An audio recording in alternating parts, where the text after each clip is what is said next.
We want to talk about this even further with some people who report on this each and every day, including Christine Moy at Politico and our friend, tech policy analyst John Swartz. You guys, thanks for being with us today. And I just want to read from Christine's piece here. You say, and you report that in the ruling, the court sided with lawmakers and the DOJ that had said TikTok was a national security threat.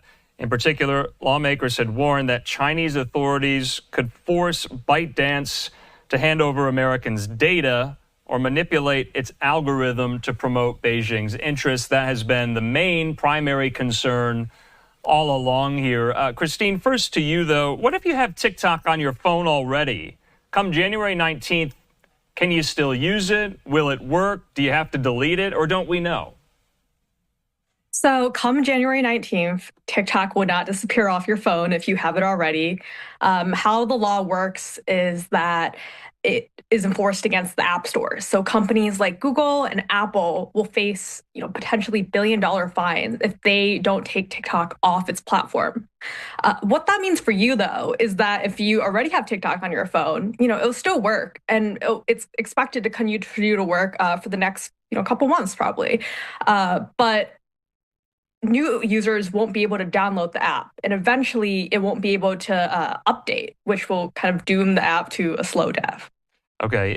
John, I wanted to ask too, so it seems like this is just for, new downloads. Users won't be able to find it on some of these app stores on their phones here. But there's this caveat, and TikTok is wrestling with this part of the equation here. What if a company here in the United States buys it? Are any bids on the table? Because if that happens, if ByteDance divests TikTok and it is purchased by some U.S. subsidiary, what have you, it survives, right? All right, it looks like, John, we don't have your audio, unfortunately. Christine, do you want to take that question? Maybe, John, you're muted. My advice to people that's on TikTok, you got a platform, you got a business already established on TikTok, move over to YouTube. Start developing your YouTube channel, or create a YouTube channel if you haven't already, and start uploading on there. You can make a lot more money on YouTube than TikTok, but I don't think people realize that.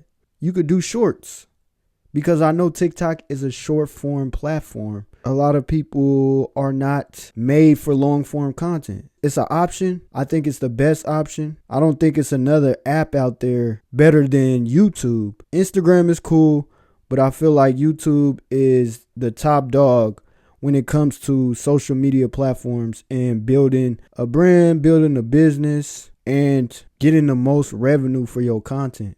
Yeah, I can take that question. Sure. There are a couple, businessmen who have indicated previously that they're interested in purchasing TikTok. One of them is Trump's own former Treasury Secretary, Steven Mnuchin. He said as recently as the spring, he would like to put together a bid. Today, we caught up with billionaire Frank McCourt.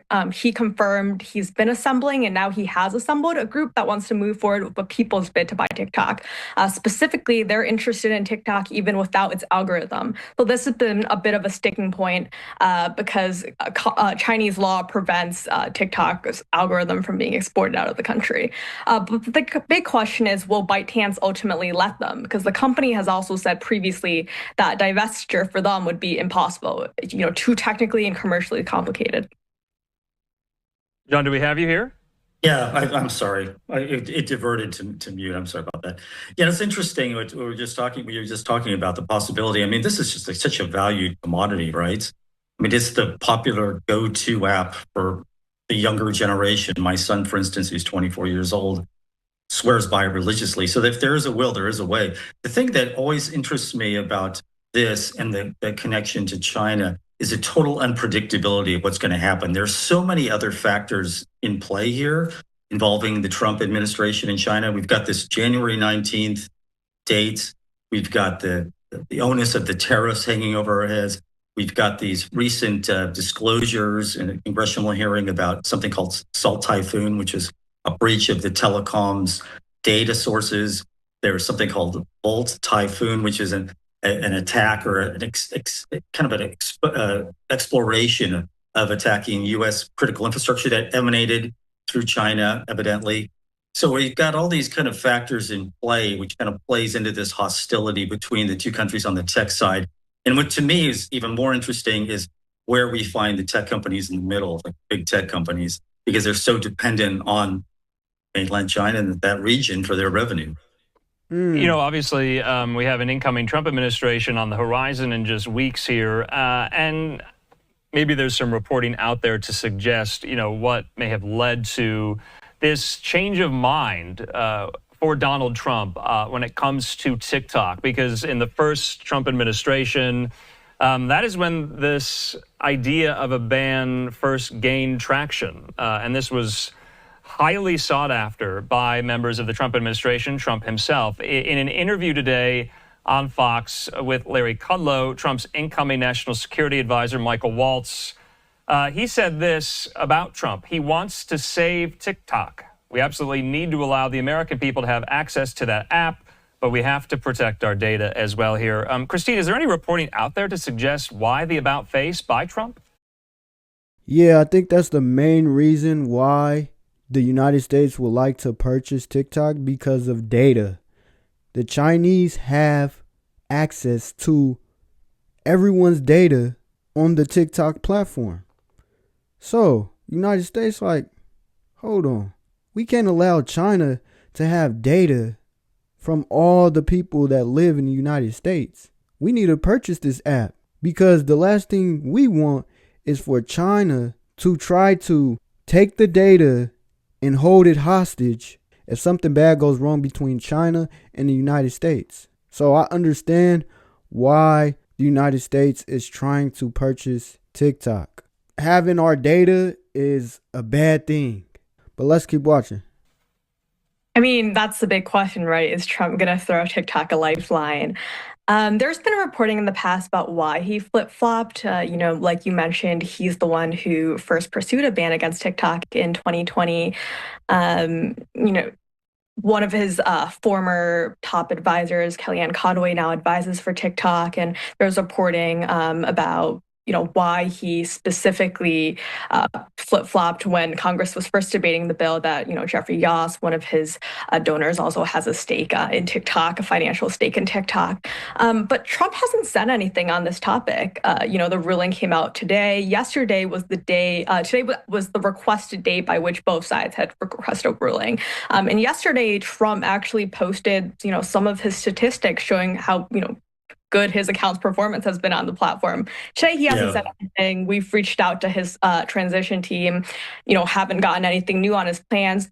But, you know, it's important to note that Trump isn't the only party here, right? There's also Congress, which fast-tracked this law. They felt very strongly about it. And all week I've been talking to Republican lawmakers who say that, you know, if Trump dislikes the law, he needs to go through them. John, I wanted to ask you, I mean, do you think ByteDance has been in good faith here with their arguments about why TikTok, you know, should survive, should not be sold off, should not be banned? They kind of chalk this all up to a free speech issue. A TikTok spokesperson there, John and Christine, with this statement, saying the Supreme Court has an established historical record of protecting Americans' right to free speech, and we expect they will do just that on this important constitutional issue. Unfortunately, the TikTok ban was conceived and pushed through based upon inaccurate, flawed, and hypothetical information, resulting in outright censorship of the American people. The TikTok ban, unless stopped, will silence the voices of over 170 million Americans here in the U.S. and around the world on January 19, 2025. So TikTok says it's about free speech. Lawmakers on Capitol Hill say it's about Chinese national security threats, John. Yeah, I mean, that was the same argument. I remember the congressional hearing where the executives from ByteDance were making the same argument to no avail, as it seems. You know, you think about, too, looking at this through a political lens, and in terms of Trump, I mean, I have no idea what goes on through his mind, but his motivations at times, in a sense, he was against TikTok. And then perhaps he benefited from it during this election cycle. Same thing, and maybe his viewpoints about social media, including X, may have changed over time through talking to Musk. It's very interesting. I mean, this whole social media platform and the approach that the administration is going to take. For instance, I'll just throw out the FCC nominee Brendan Carr has sent mixed messages of what he wants to do. But one of the things he wants to perhaps do is repeal Section 230, which was protecting social media companies through third-party content. It's kind of a carrot and stick situation to me, in a sense, right? Putting people in line or getting them in line through threats and then through cajoling them. So that's why there's so much unpredictability to this. But I can't imagine an app of this size and magnitude and influence just disappearing. I'm sure there will be a way, or perhaps a third party, to make a play for it. Okay, just lastly, let's make predictions. What happens from now until January 19th? Christine, you first. I actually agree with this guy, John Swartz. I couldn't see TikTok just vanishing from the Play Store or the Apple Store because so many Americans use the app and so many Americans rely on the app for a source of income.